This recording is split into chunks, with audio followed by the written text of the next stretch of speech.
Welcome to the Culture Stew podcast.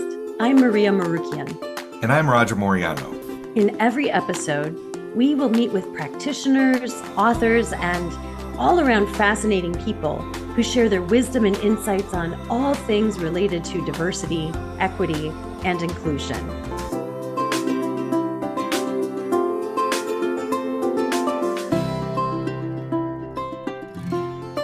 Roger, I just want to start with a huge thank you for bringing us our guest this week, Dr. Todd Culp.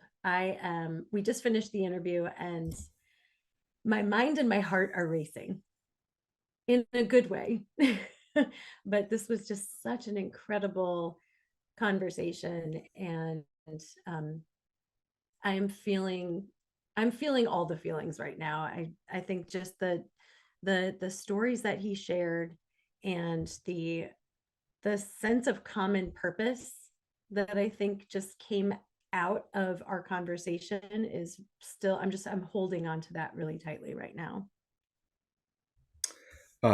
My pleasure, Maria. And, Todd's a good friend of mine and has been for a long time. And,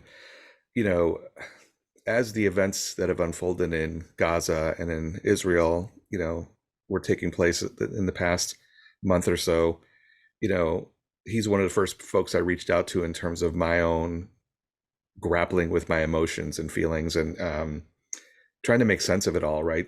Because I know personally the history of what's happened in that region for, over a century, really, is something I'm very familiar with. But I could never make sense of suffering and violence and conflict and how it really produces effects that last, for generations, and seeing the immediate impact it was having on the dialogue around these issues as well was really, really something I was grappling with, as so many of us are. And so he was the first person I thought to reach out to, because I know about his history and his experience and his expertise of that area, but also his humility in really always having something that he's willing to learn that's new, right? And he role models that for all of us. So his students are always fortunate to have him as their instructor. The people that have been a part of his educational tours in Israel and Palestine over the last 2 decades benefit from his wisdom. But all of us can really benefit from the conversation we just had with him, in which he gives us some ideas. There are no concrete answers, of course, but some ideas on how we can work through these difficult times to grapple with the reality of the tragedy that's happening right now. And at the same time, not forget the humanity within all of that, right? That we don't other the other side, right? That we don't engage in anti-Semitism or Islamophobia or all of the other ways that we other one another in moments like this. So I was grateful for the conversation we had, and I'm grateful that we brought him in. And yeah, I think you hit on something so important too, right? Because Todd brings all of the bona fide sort of expertise from an academic and professional perspective. He's a professor of political science and history. He's studied terrorism in violent conflict zones everywhere from the Middle East to Southeast Asia to Europe, Ireland in particular. And yet it's the stories that he uses from his travels and the connections that he has made with people, right? With the humans who are deeply ingrained in these conflicts on multiple sides of the conflicts that really, I think, is so powerful. And he's, written 2 books, which I told him I enthusiastically have been devouring. But, the first one, The Friends Whose Names I Will Never Know, where he talks about some of the peace activists, right? Those folks who are dedicated to nonviolent protest and activism in these spaces of such violence and conflict, and the incredible heroism that he experienced firsthand from them. And then his second book, Whiskey with Freedom Fighters, Tea with Terrorists, and the Journey Home. And I love that title and the stories, because I think, as we often hear this sort of old adage that one man's freedom fighter is another man's terrorist, right? He has this firsthand knowledge where he has literally sat down and broken bread with people who have been involved in these conflicts, who have sometimes been the perpetrators of these conflicts on both sides, and he has pulled out their humanity. And I think that's so important, right? Because a lot of times we look at this from that political lens, or we look at the way that that the media or that political leaders are naming or labeling people who are a part of these conflicts, and we lose our ability to see their humanity. And so that was really just such an incredible opportunity to get to hear some of these stories, but also just to remind ourselves that we are talking about human beings, and a lot of times the people who are suffering the most are the innocents, the children and the civilians who are just trying to live with peace and freedom.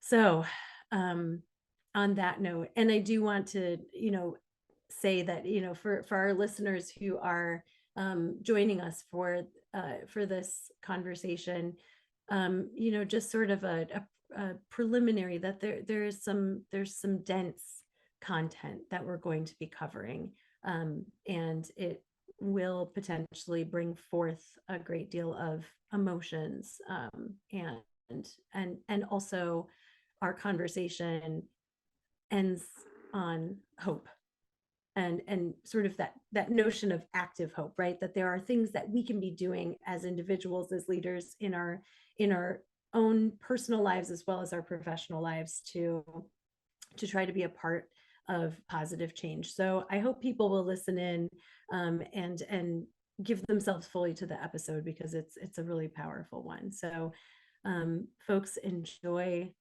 this conversation that we had with Dr. Todd Culp. Hi, Todd. Welcome to the Culture Stew podcast. Hi there. I'm glad to be here. So happy to see you.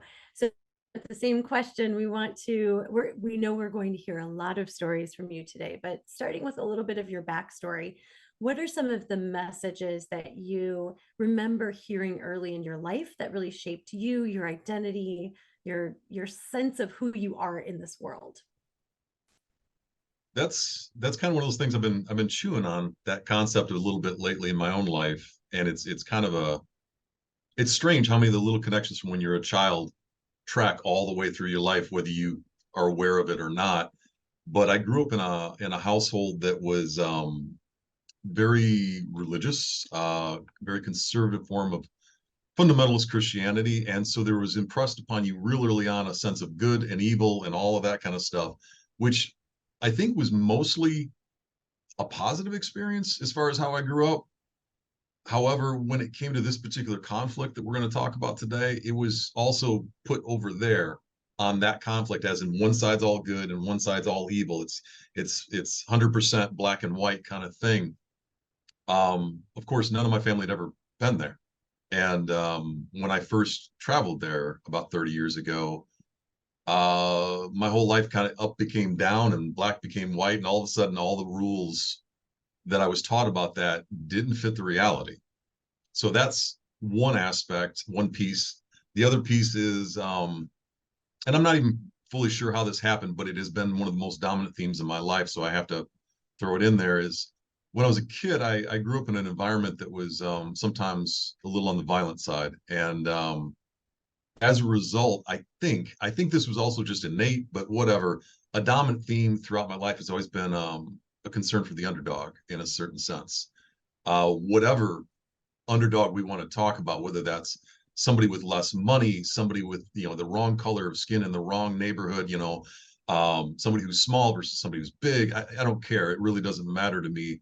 That that concern for the underdog is driven pretty much most of my professional life, which is weird because, like I said, it started when I was very, very little. And I'm not sure where it started. But those two things definitely come out of the culture of my background and the assumptions that my background kind of drove. Mm. That both of those really speak to me, and particularly that sense of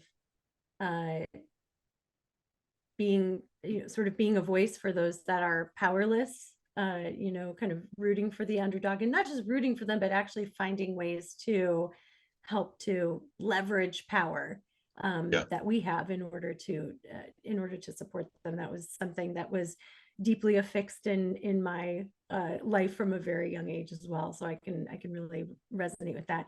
And the first piece that you mentioned, just this notion of kind of turning this idea of who is good and who is evil and what is right and what is wrong on its head.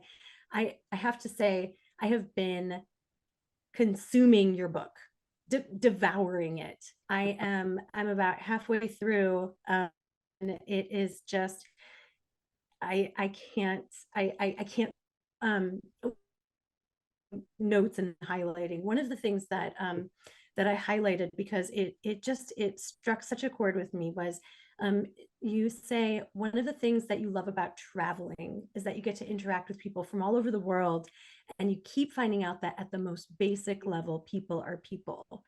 And I'm quoting, it says, no matter the culture, no matter the politics, people love to laugh. If Yeah. you're willing to laugh at yourself and even look at a little funny, it tears down those cultural barriers and you can meet people authentically where they're at. And that really resonated with me because how so much of the work that we are doing in our own respective spaces is about creating that connection and just sort of seeing each other's humanity more fully. And Yes.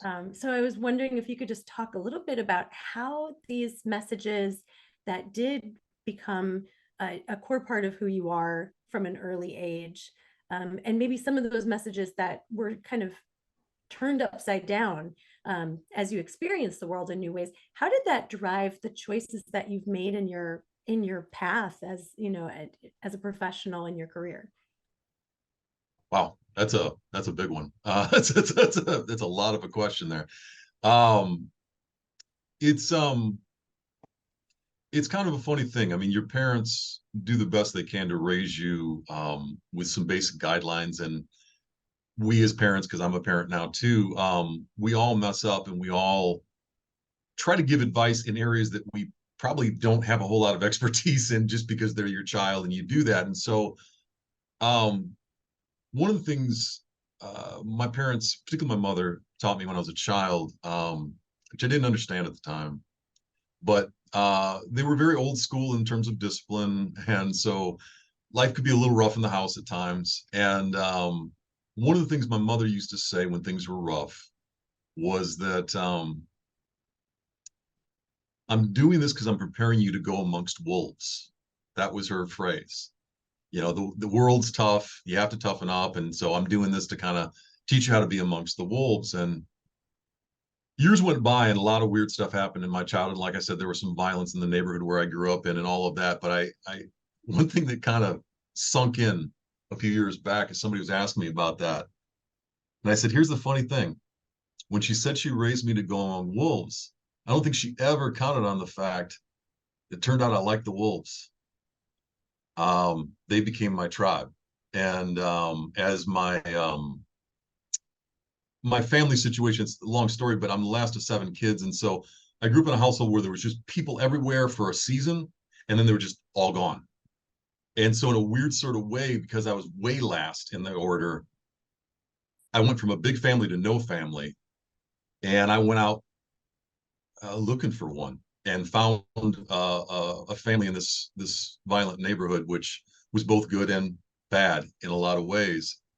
But oddly enough, that experience taught me to see the humanity in some pretty brutal situations in the streets where I was hanging out. And oddly enough, years go by. I'm in the Middle East. I'm meeting with terrorist groups. You know, there's bombings. There's stuff going on. People are shooting at you.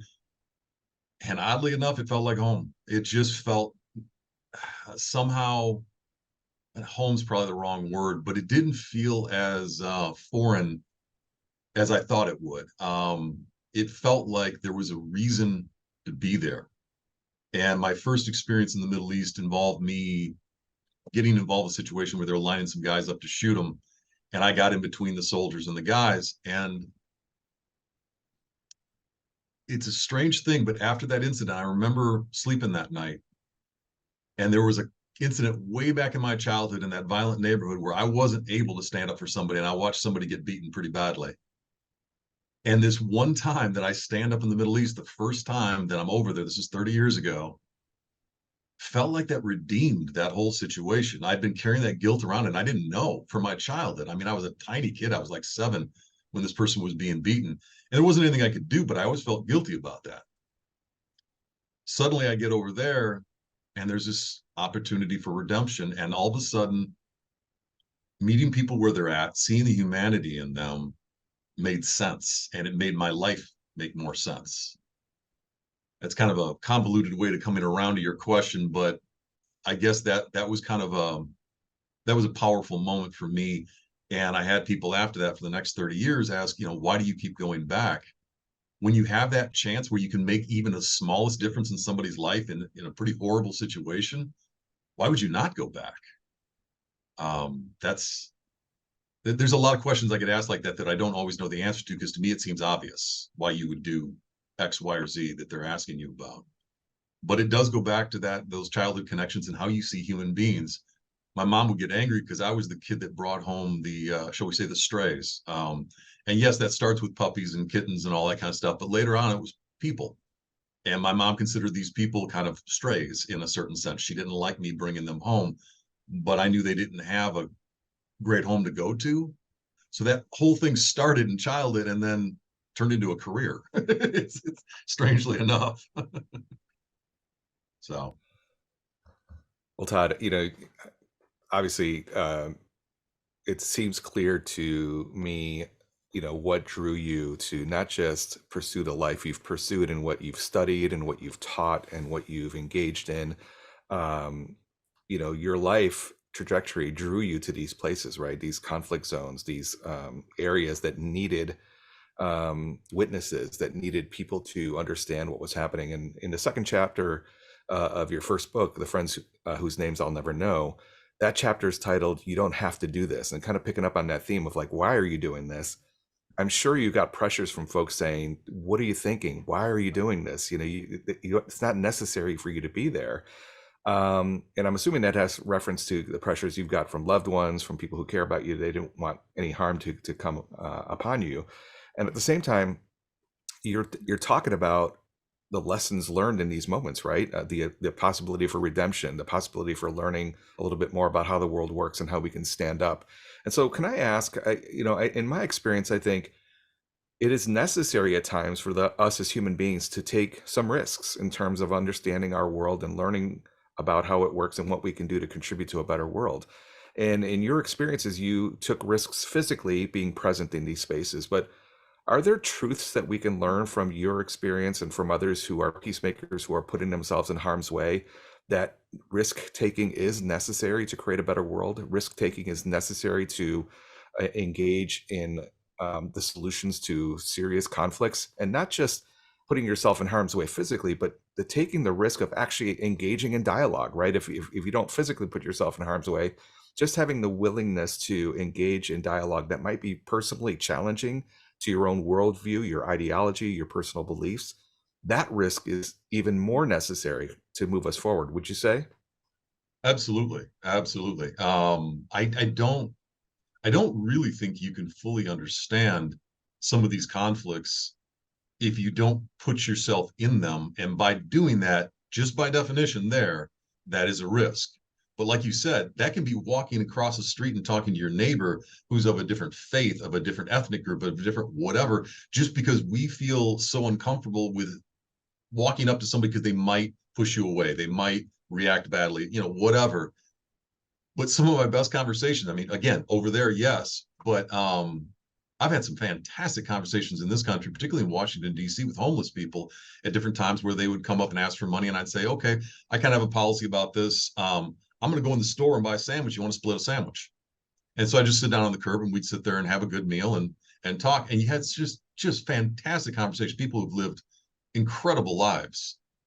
But that's uncomfortable at the beginning. I mean, I've done it a million times. I'm still uncomfortable every time I do it. I mean, that's just, we're all a little defensive when it comes to that. So I really do think if you want to be an authentic voice for peace or for humanity or for connection or for the things that make this world work, yeah, you're going to have to risk. Now, that doesn't have to be dodging bullets.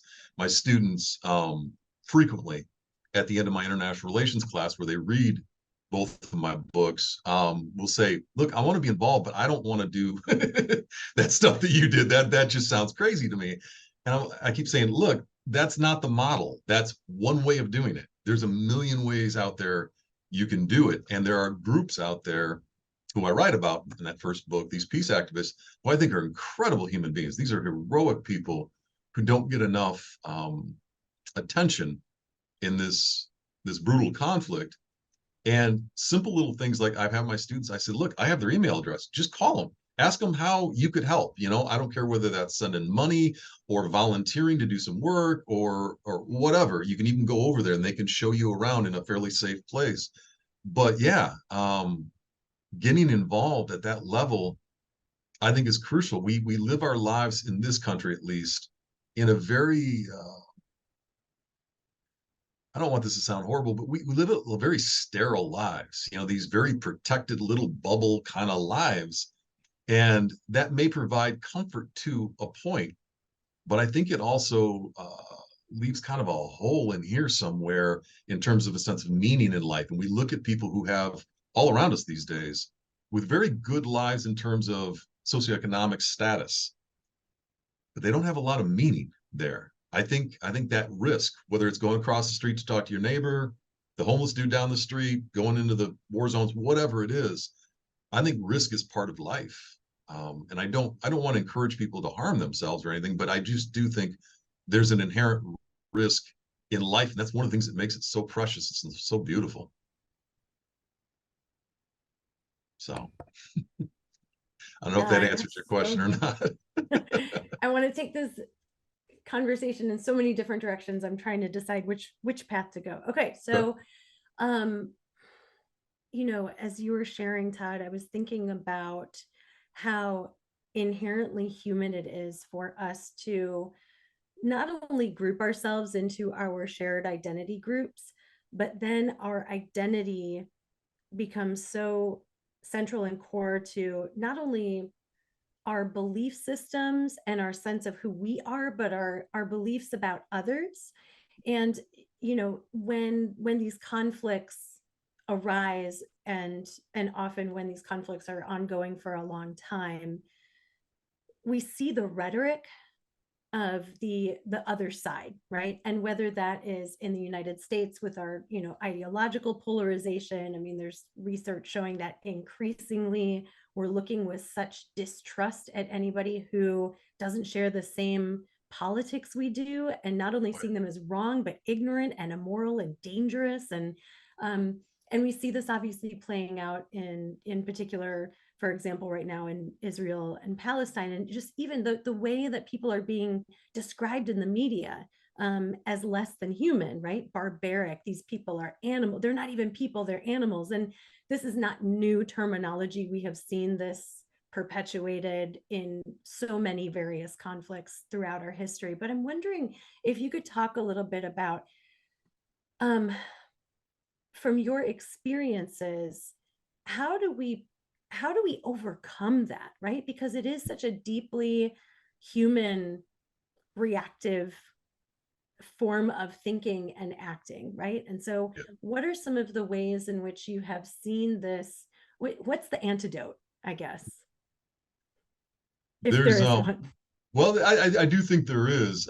It's not a, I want to be a little careful in saying if it is an antidote, it's not a silver bullet kind of antidote or one and done kind of thing. I always tell my students, when it comes to your own freedom, which is a separate topic, but it fits the metaphor here. It's like having a roof on your house. When there's a leak in it, of course you fix the leak because you don't want to get wet. You don't just look at the leak and go, well, I fixed it. Another 10 years, it's going to break again anyway. Why fix it now? It's a constant battle to keep things going. I think when it comes to the question that you just asked, it's the same thing.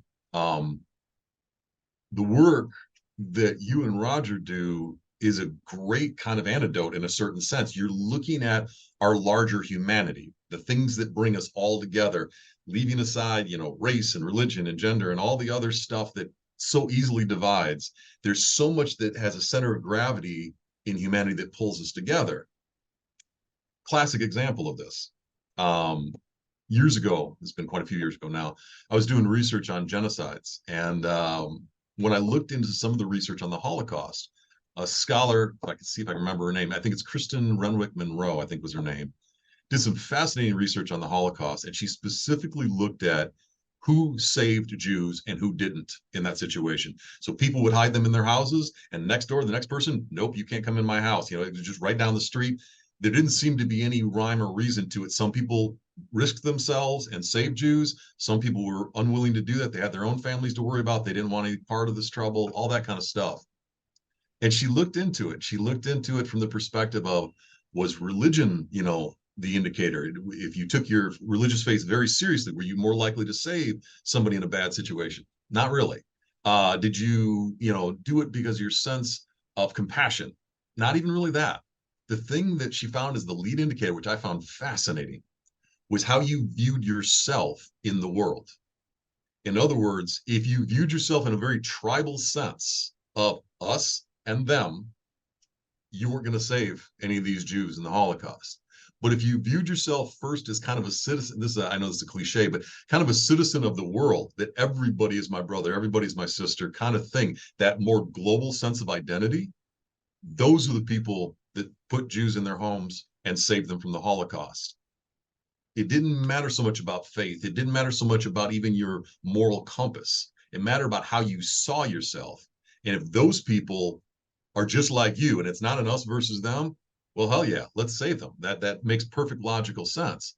If they're not, you can somehow make sense in your own brain about how you are willing to justify leaving these people to horrible, horrible ends. So I think there's something to be said about that larger humanity. I mean, Yeah. you guys both mentioned earlier that people probably in my life have said, you know, why do you do these crazy things, or, you know, whatever, something along those lines. And that happens quite a bit. But that is one of those questions that has always just bumfuzzled me. Mm. When I first started doing book talks on my first book, and they read that, I think it's in chapter 2, Roger mentioned, you don't have to do this. That's the Mm. story about where the guys are lined up against the wall and about to be shot, and I step in, and the guy while I'm standing there says, you don't have to do this. I mean, even over there were people that looked at me as if this was a little unusual. But I remember that situation, and people would always ask me, why'd you get off the bus in the first place? Why did you get, I mean, they took those two guys off the bus. You didn't have to get off the bus. That's not how it processed in my head. It never processed in a logical, rational, weighing the calculus out kind of way. That just, it went lightning fast through my head. And all I remember is that the day before, we'd heard about people going through this particular checkpoint and never returning again. And they were talking about bodies being buried out in the desert. And these two guys got grabbed by their hair and dragged off that bus. And there was just this kind of, I don't know how to describe it other than like a voice in my head going, no, no, you can't just sit by and watch that. That's not an option. There was no calculus. There was no thought process other than just a very strong visceral emotion, I guess. And to me, if you view the world as all your brothers and sisters, how do you stand by and watch somebody get dragged off by the hair, possibly to be shot against a wall? That's, why would you even ask somebody a question why they do that? Why would you not do that? It didn't enter my brain that you could not do that. And I think that maybe where the answer is. It depends on how you're wired. If you're viewing things in a very tribal way, that is a question. If you're not, it's not even a question.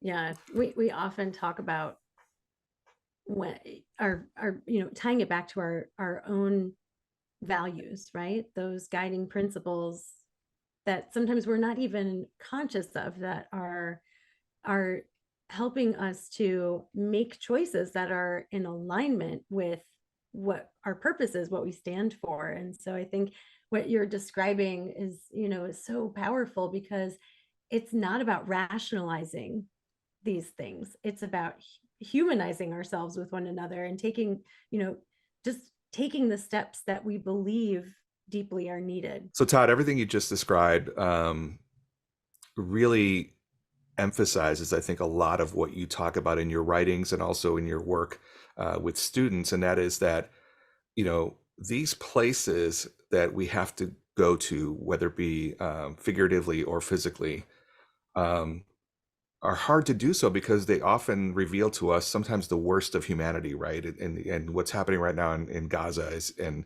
what happened in Israel, you know, is staggering, right? And we often don't want to go there. But you also do a great job of reminding people that in those moments that we see the worst of humanity, ironically, we see the best of humanity as well. And you describe it in your books as the places where heroes are born. Can you talk a little bit more about your experiences in helping people understand, number one, that there are very real human costs within any conflict, right? But also that we can learn from this, right? We can learn how to rise up in the most difficult or challenging of moments. Yeah, that's one of the more unexpected things that you find out in these situations is there truly is a beauty in the midst of all the ugliness. It's, you know, it's kind of a cheesy metaphor to use, but it's that kind of diamond under pressure kind of thing. You don't really always see people rise to these inspiring heights unless there's pressure around, because we don't have to, you know. If so, it's sad that that's where it happens. But at the same time, I try to encourage my students that, yeah, there is beauty in the midst of all of that ugliness. You just have to look for it. And that's pretty much why I wrote the first book, is all these people in horrible situations, just unspeakable situations, who rise up, not only risk themselves, but arguably risk their families, risk their whole future in the name of peace. And oftentimes these are the people that have the best excuses in the world to hate. There was a protester that I wanted to interview one time near the village of Bilain. His name was Abdullah Abu Rahma. And I set up an interview and got a call back from one of his friends saying, nope, he can't show up today. He's in the hospital. Okay. Set up an interview about a week later. Got a phone call from his wife. No, he's in the hospital. He was shot in the head. Da da da. You know, we'll have to wait another week. So wait another week. Third time around, I'm talking to this gentleman on the phone to try to set up a personal interview in the village. And we start talking. And he has two daughters. I had three daughters at that point in time. His wife was pregnant with what we guessed was going to be their third daughter. That was my bet. Turned out I was right later. But turned out he was a teacher. Well, I'm a teacher. And he's an activist. Well, I'm an activist. And suddenly, all these different little linkages started kind of coming together. And we were mostly just laughing and joking about the way things worked in the field, and talking about his wife being pregnant and, you know, how much pressure that put on him. And I remember at one point in time, I said, you know, it's funny, I have to ask you a question. You've been hospitalized in the last 10 years around 30 times. He shows up for these peaceful, nonviolent protests. They're predicated on the whole idea of Martin Luther King's, you know, style. Him and Sammy Awad and some of these other guys I mentioned in my book are just phenomenal at this. They will link arms, sing songs, walk up there, and they get gassed, they get beaten, they get, you know, the whole treatment. Well, this happens every Friday, all throughout the West Bank. He was a leader of that movement, and he was hospitalized, like I said, about 30 times. And so I jokingly asked him, I said, you know, it's funny, I come over here about once a year. And I said, that involves a very long, uncomfortable conversation with my wife about the idea of me not coming back, because I get involved in these things. I said, you do this every stinking week. I said, what is that conversation like with your wife? I said, that's got to be a little bit of a difficult conversation. And he just kind of laughed and he said, it used to be. Now it's normal. And I just thought, wow, that's your Tuesday. That's your just norm. But at the same time, this man was so incredibly committed to the sense of law and justice.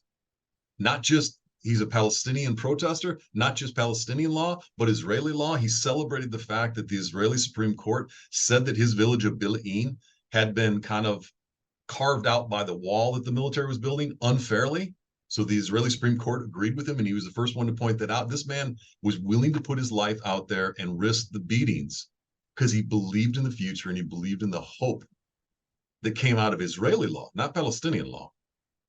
And you meet people like that, and it really, you start looking at what people are willing to put on the line day in and day out, knowing that they may never see that peaceful future, but their children might.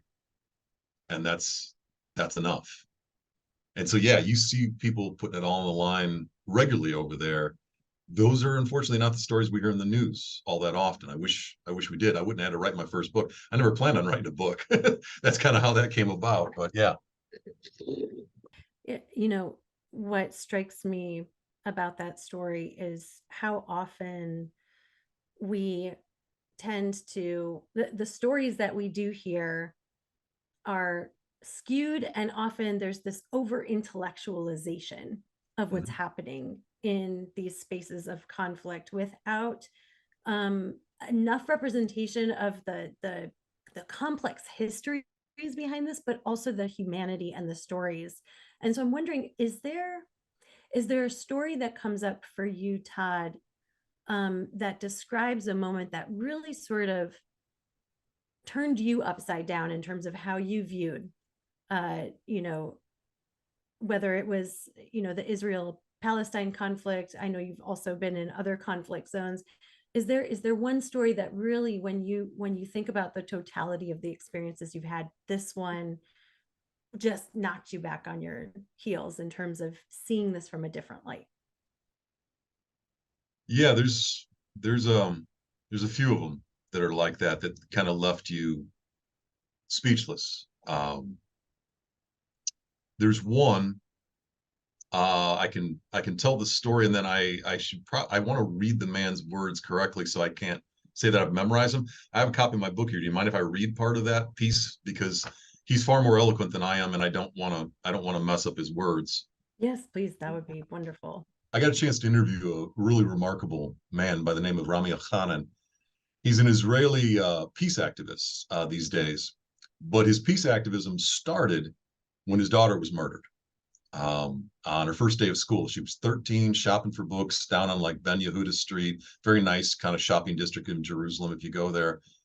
And a suicide bomber let fly, killed her, her friend, and injured quite a few other people. When I did this interview, I was already a little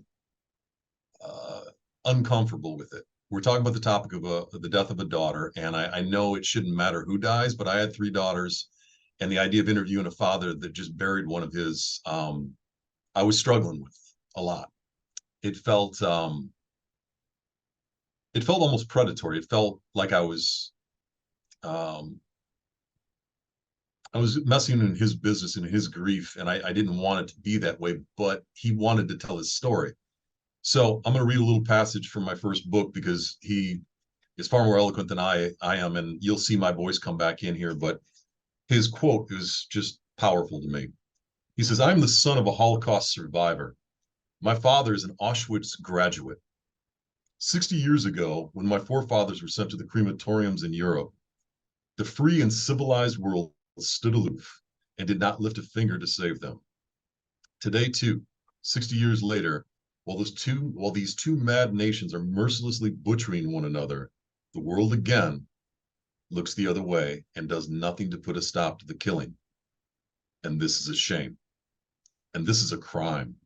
All I have left to do is to beseech you to not behave this way. Do not stand aloof. Be involved and concerned, because we're talking about your future as well as ours. Not everyone must think the same. It is possible and necessary to argue, but to turn your backs on reality, to stick your head in the sand and live in a bubble is wrong. Because bubbles tend to burst in your face sometimes." Now, this is a quote from him after his daughter died, and this is my description of the interview.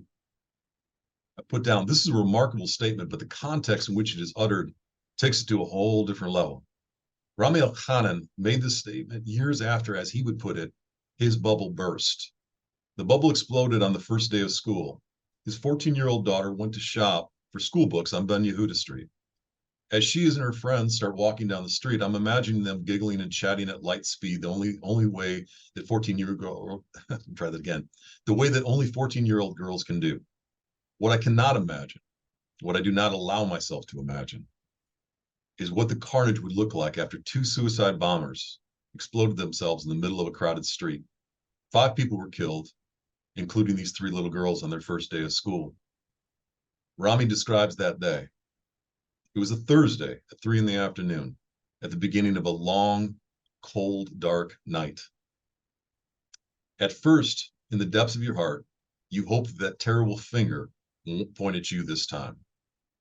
You find yourself running crazily through the streets, going from one police station to the next, one hospital to the next, until eventually, much later, in that long, accursed night, you find yourself in the morgue, and this terrible finger is right between your eyes, and you see a sight that you'll never be able to blot out.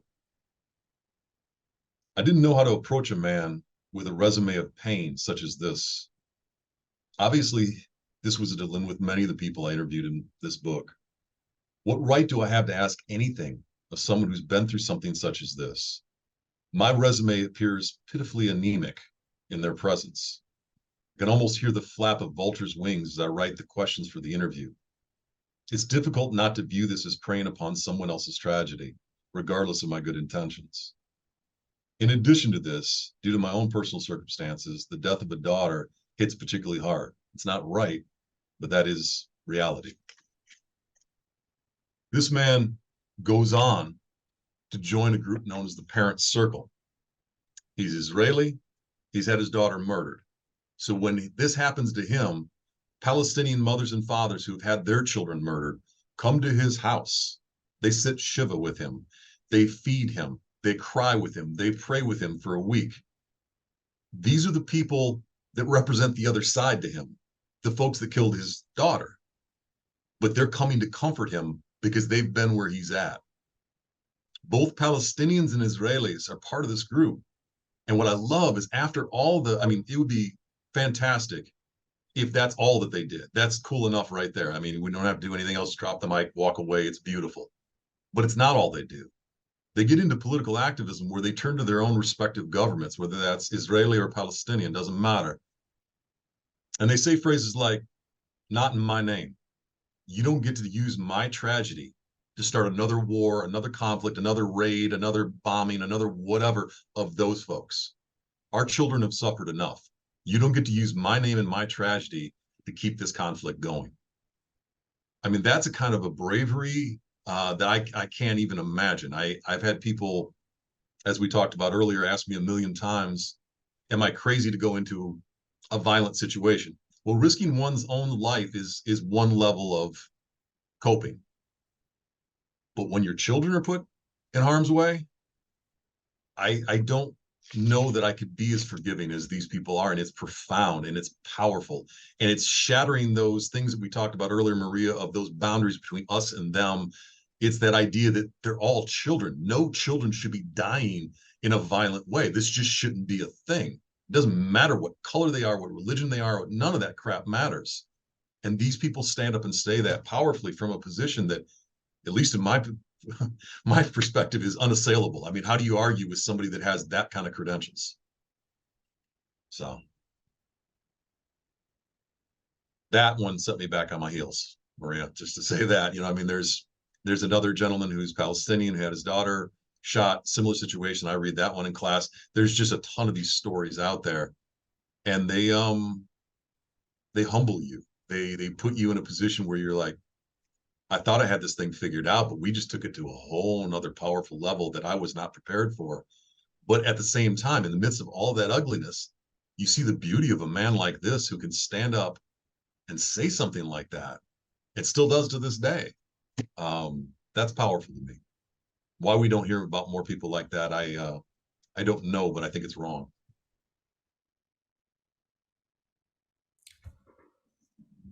I think, Yeah, there's so many thoughts swirling in my head. I know, Maria, you probably, we should be hearing like about trying to sort through all of this as well. And So what you just shared is, incredibly powerful, and I know you have many other stories similar to that, right? And what's happening right now in Gaza, and in what happened with the unspeakable events that we saw unfold at the beginning of October, with um, the Hamas attack in Israel, has everyone in a state of reaction right now. And we are seeing it not just in the dialogue, but we also see it in a place of how the Israeli government has responded, for example, and what has uh, gone forth since then. And you have this unspeakable tragedy that befell Israelis, that only exacerbated the tensions and fears that community and that country has felt for decades, right? In terms of feeling surrounded, feeling like they're in danger. And at the same time, the response by the Israeli government has seemingly exasperated, I think, for Palestinians and for folks who understand the history there, the decades long occupation, right? The policies and practices that are reminiscent of apartheid. And that's not just something that's said lightly, but people like Desmond Tutu and Nelson Mandela, who experienced apartheid in South Africa, have said that what they witnessed in Palestine is apartheid, right? And that can only exasperate what folks are feeling. And now you have practices in terms of the response by Israel that is threatening folks on a level of ethnic cleansing, and people are using the words genocide, right? So in the middle of this despair, in the middle of this incredible amount of suffering that's taking place, what can we do to at least engage with people in dialogue of some capacity, that allows us to hold the line, so to speak, to hold our communities together so we don't fly apart, right? So that we can get to a place later where we can have the important peacemaking that needs to happen.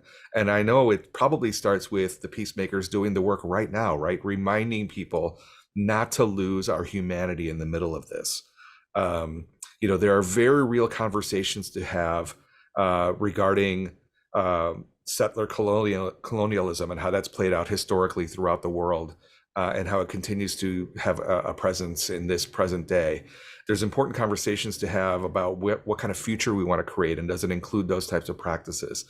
And at the same time, we can't forget that whether a person was on one side or the other, we are all experiencing tragedy, right? We are experiencing pain.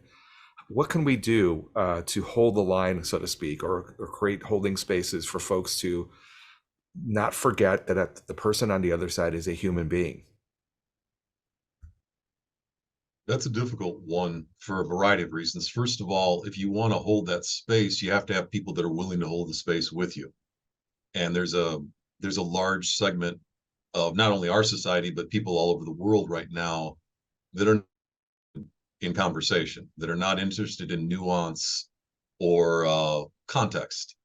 They're interested in vengeance or painting one side is 100% right and the other side is 100% wrong. We when we get fearful, we drop into dualistic thinking. We lose our sense of cognitive complexity in our processing, which is a dangerous thing to do because we lose it right at the time we need it, unfortunately. So that all being said, yeah, it's hard. So you got to find people willing to go there with you.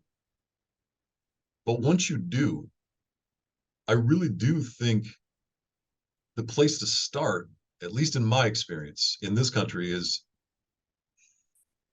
giving the authentic voices from over there a chance to address people here. And part of the reason I say that is when we get all wound up about this, it's easy to start blaming and pointing fingers and all of that. But when you have somebody, Robbie Damlin, Rami Al-Khanan, or Khalid, or any of these people in the parent circle who have lost children and are still able to look at the other side and go, there's still hope, and this is the way we move forward. We've tried the shooting solution. It hasn't worked. We've been doing this for decades and decades and decades. It doesn't work. So let's try another path. Well, how does somebody sitting here in the United States who, unfortunately, I'm generalizing here, but I'm not statistically too far off, most of us don't have a freaking clue what's going on over there. The sad part is we have a story in our head that tells us we do. Whatever that story is, whether Israelis are good and Palestinians are bad, or Palestinians are good and Israelis are bad, doesn't matter. We got a story in our head, and don't bother us with the facts.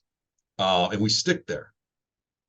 And that's dangerous. And so when I take this stuff to my students, I can say things all day long, and I might win the argument in terms of facts. But I haven't really gotten in here because they've already shut down on me.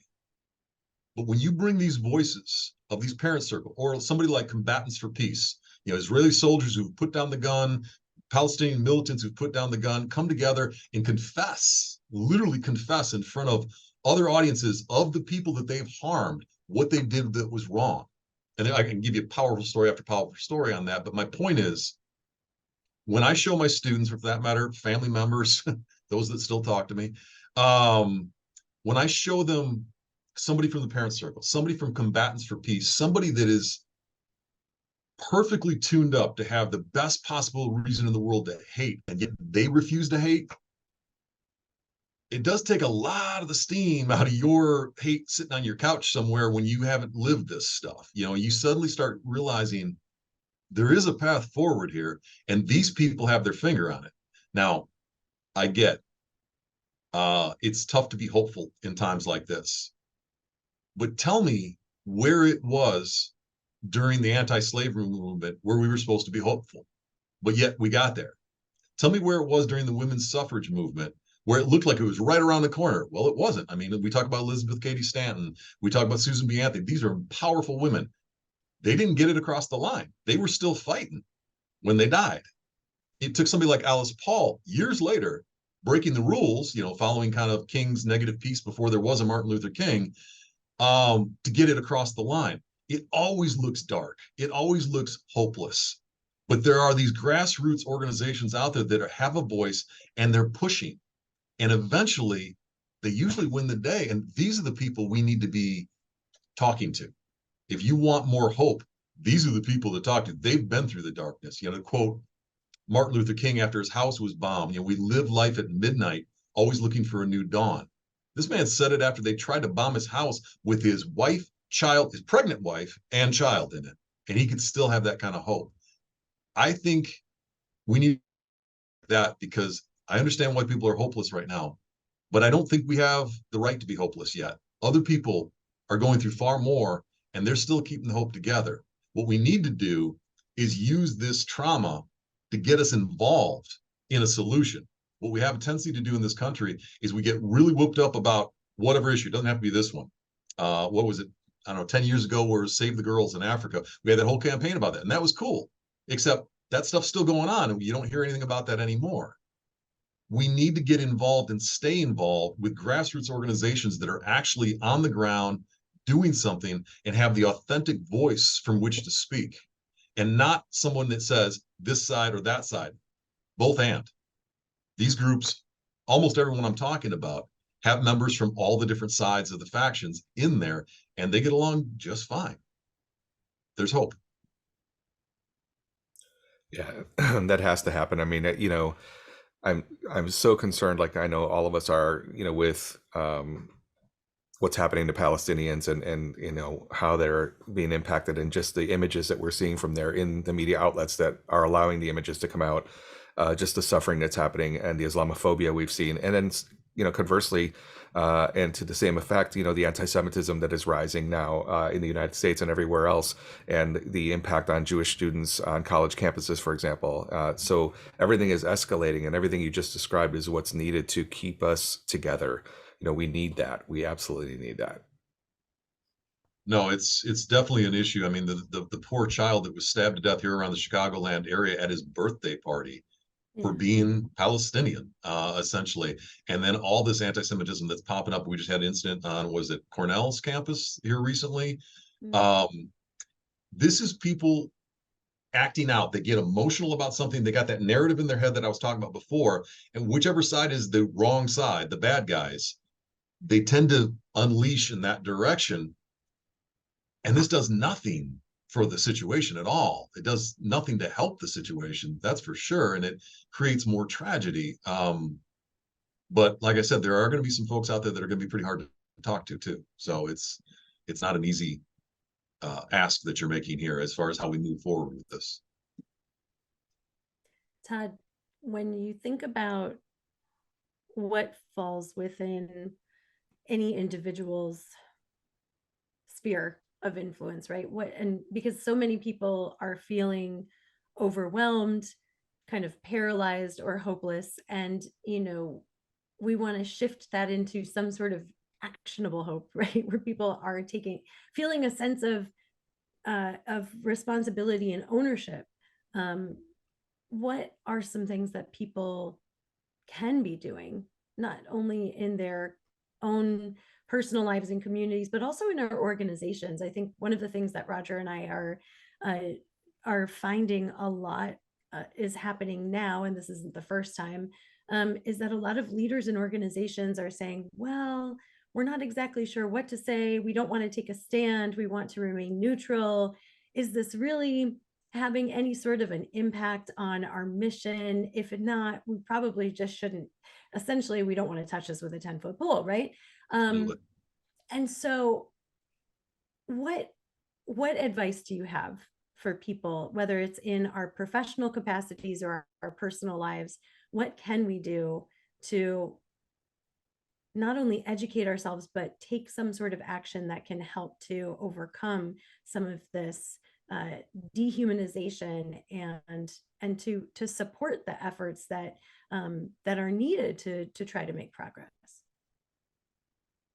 That answer will probably be a little different whether we're talking about the personal context or the professional context, in the sense that most professional context, most corporation corporate environments that you find yourself are indeed frightened of touching this, just as you described. I teach about 8 different kinds of classes here at the college, and I try really hard to never use a textbook. Part of the reason is those corporations have gotten sued so many times by the right and the left that they get to a certain point to where the history that they're teaching is this pitiful, anemic, dry, bloodless thing, and it's boring as hell. It's really expensive for my students, so I try to find cheaper books that are used out there. But the way I put it is they still have the blood and the marrow in them. There's still some humanity. There's still some life there. But that's the problem. Most corporate environments, whether that's textbooks or the corporation that you happen to be working in and wanting to talk about this topic, are so scared of it that it becomes kind of the third rail of politics and everybody just jumps back. So that might be a difficult environment to work in. I can give you some ideas about how we might move forward with that, but that's going to be a little tougher. Personal life, while tough, is more doable simply because there's less skin in the game, legally speaking. So it's a little easier in that sense. And I really do think if you can get together with a group of people that are really troubled by this, that really want to understand this better. And as I said earlier, not everybody's in that space yet, but there are people who are. And if you can get together with a group like that, I'll tell you, all you got to do to start things off, I mean, think about it like almost like a book club kind of thing, I suppose. But all you got to do is go to some of these websites of some of these great organizations. Like I said, people like the Parent Circle, people like Combatants for Peace, Breaking the Silence, International Solidarity Movement, Holy Land Trust with Sami Awad is a fantastic one. Beit Salem, an Israeli peace activist group. There's a million of them out there. And if you go to their websites, they have videos on what is happening live over there. People have filmed this stuff themselves. They have videos of these conferences where people get together and confess to each other the horrible things that they've done and how they want to kind of move forward in reconciliation and in peace. This not only gives you the voice, an authentic voice from inside this conflict, not some reporter that's, blowed and puffed up and, perfectly coiffed hair, and they just did his makeup right before they took the little thing from around his neck so the makeup didn't get on his collar. That's not the person to listen to. Okay, they're in Jerusalem for a cup of coffee and then they get back on a plane. They don't have context. These people live there. They have context. Now, it does get messy, but that's the reason I use those history books. I like it messy. That's life. If it's not messy, somebody is lying to you. I mean, that's you don't want that sterile environment. You want all the messiness. But when you come out the other side of that, you have an authentic voice, and now you know who you can help, who you can talk to. I mean, you not only educate yourself, and I don't mean education in more of that cerebral sense. I mean this on the ground, grassroots, people living and dying in this every day kind of an education, the real stuff. So there's that. But then you come away with not only a sense of hope that there's somebody out there really trying. Not everybody over there hates everybody, and they're not all trying to kill each other, which is the narrative we get here. But now you have a path forward. If you find that, that you really like that Sammy Awad every Friday goes out and protests against the wall being built around Bethlehem and dresses up like Santa Claus around Christmas time. Seriously, I'm not making this up. He does dress up like Santa Claus. It's actually in one of my books. It's on the cover. But anyway, it's a very, very cool way to do it. But if you think that that's the path you want to go down, great. Contribute to that. Go over there. Holy Land Trust will host you right there in Bethlehem at Bethlehem Bible College. They'll give you a place to stay. They'll walk you around. You get to see the refugee camps. You get to see the holy sites. This is a way where you can kind of slowly get involved with people who are really making a difference over there and not just creating more hate. So to me, I mean, technically you could take this personal model that I just gave you and do it on the corporate level too. It would just have to be the right corporate environment, because some won't be open to that for the reasons we stated earlier. But I really do think getting involved with the more authentic voices over there is the way to go. That's really helpful. Thank you. Roger and I often we have this kind of running joke around the whole notion of wokeness, right? Yep. And we said we're going to create our own brand name called woke. Like, are you finding yourself feeling frustrated or tired? Try some woke. Yes. You will Easily never consumable. sleep again, right? Right. Once you're awake, you will never sleep again because you have too much knowledge about all of the wrongs that are happening in the world. But Absolutely. turning that to in a more serious light, you have devoted yourself for decades to not looking away and actually putting yourself quite literally in the line of fire, right? But placing yourself in these situations where you are in the middle of the conflict, trying to understand at that ground level what's really going on and what are those stories.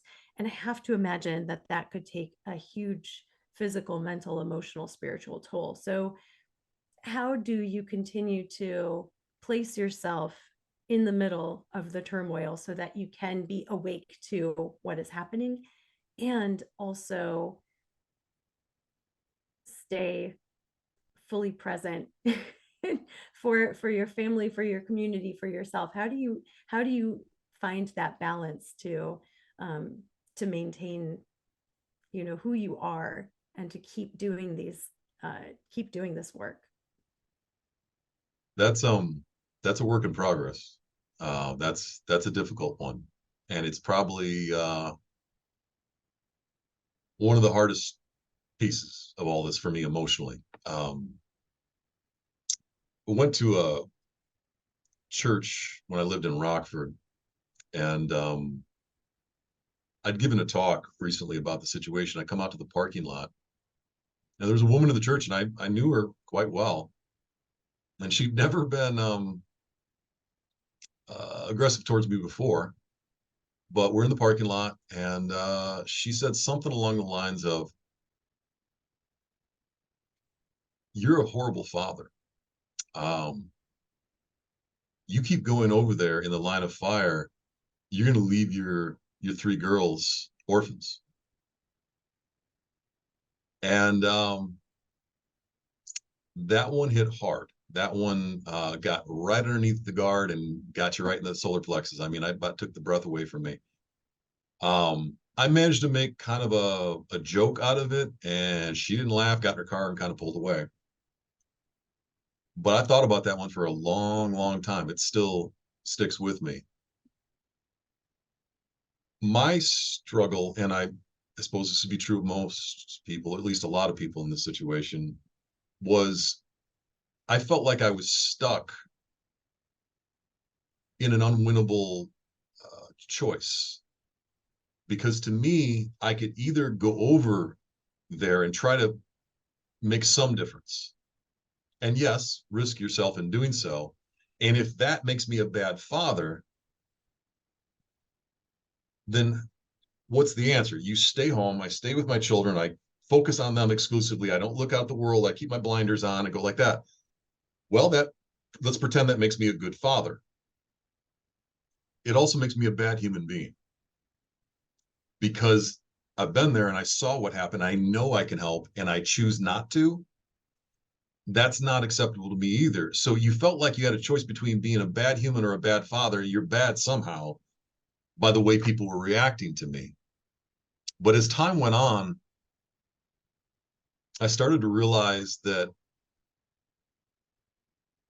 I couldn't be a good father if I didn't go over there and do what I did because my daughters were looking to me for how do you live this thing called life? How do you live this with any kind of integrity, with any kind of sense of purpose, not just about accumulation of a bunch of stuff, but how do you live life with some sort of purpose?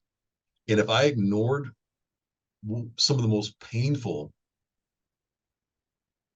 horrible things I'd ever seen in my life, things that I can't unsee, if I pretended like that didn't happen, and I never went back, I think I would have become a miserable human being and therefore a bad father. So I think there is a balance. I'm not claiming I got it right yet, but I am claiming that you do have to kind of work at that as you go. In terms of the price psychologically and physically, yeah, it's high, and I'm dealing with that right now. I'm in my early 50s, and I realize that the way I show up over there may not be able to be exactly the same way I always have. I have some, fun little stories where, a bullet flies by, whatever misses you by this much. Well, 10 years ago, I wasn't as busted up and I was a little faster. That might not be a funny story anymore because I might not have moved, in time to get the situation rectified. So how does that look moving forward? I was already struggling with the balance before. How do you do it now when physically I can't be as quick on my feet as I used to be able to be?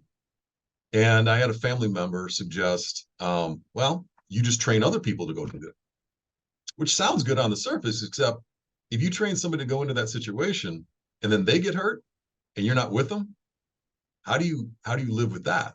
It's a struggle, is what I'm saying. You ask a very good question, and that's where I'm looking for some answers now. How do I move forward with this? Am I going to still go over there? Of course. Am I going to put myself in exactly the same situations? Probably not. How do I speak to people about this issue? I've done it in the classroom. I've gone speaking tours in different parts of the world. That's great. But now moving forward is, the new pathway a podcast? Do I go and talk on television? Do I try to train people? How do you move forward? My answer is I don't quite know yet. But I also know I can't walk away from it. That's not an option. It's just a matter of how you show up has to change with your physical limitations and everything else in life, I suppose. So it's probably not the happiest answer to that question now that I think about it, but that is where I'm at with it. It's an honest answer, and I think it reflects how maybe in different ways we all are finding ourselves struggling with that question. And it that really hit home for me, being a parent of two daughters as well. And I know Roger's a parent, that all three of us, I think, probably find ourselves asking that question of what is the balance, and how do we continue to be, is it possible for us to be good parents and good uh, disruptors, troublemakers, change makers? There you go. I like that. Um, I like that one. Well, and and the maybe risks it's, involved, yeah, what are the risks involved? And also, I think I don't want to speak for you, Roger, but what really strikes me from what you said, Todd, is in large part, I do this work for my children. I want them to see me putting myself, maybe not in physical harm's way, but challenging myself and others to see the world and its complexity and fill it with as much love and compassion as I possibly can to try to overcome some of that void that we're struggling against. And the only thing that, kind of I find myself wanting to leave this conversation with, outside of saying a deep, deep thank you for your generous time and this incredible conversation, is that there's so much power in community, and we don't have to figure out these answers alone. And so I'm grateful for this conversation, and I hope that you consider us to be a part of your community. Absolutely. I told Roger via a text that after our first conversation, when we first started exploring this, that I almost immediately felt a bit of a kinship with this group. There's a sense of purpose here and a community that's a beautiful thing. And to me, that's what I'm looking forward to. As I move forward, I'm looking for more of that. I'm not sure where I'm going to find it, but I think there are little pockets out there that need to be cherished in this situation. If you want to struggle with this stuff, you're going to have some dark periods. You're going to have some tough days. And that's what community is all about. They carry you when you can't keep going. And that's true in this sense. I would argue that's true in the sense of, what's the solution to this whole problem over there? Well, at the end of the day, I always go back to that, Margaret Mead quote: "Can a small group of committed people really change the world?" Indeed, it's the only thing that ever has. And I don't care whether you're talking about the anti-slavery movement in this country, women's suffrage, civil rights, a million other activist movements. It's always that small core. It's never the majority moving. The majority may show up later after you've got things rolling, but they're not there at the beginning. So it's these little communities that we're talking about that really do change the world.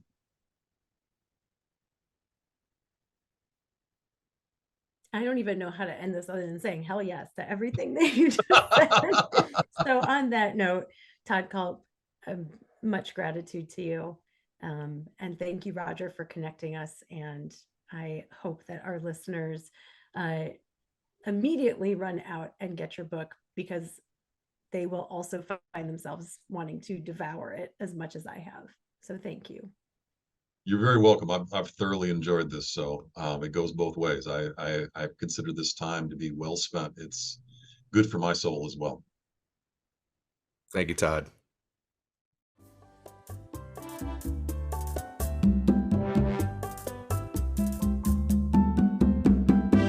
Thank you for listening to Culture Stew.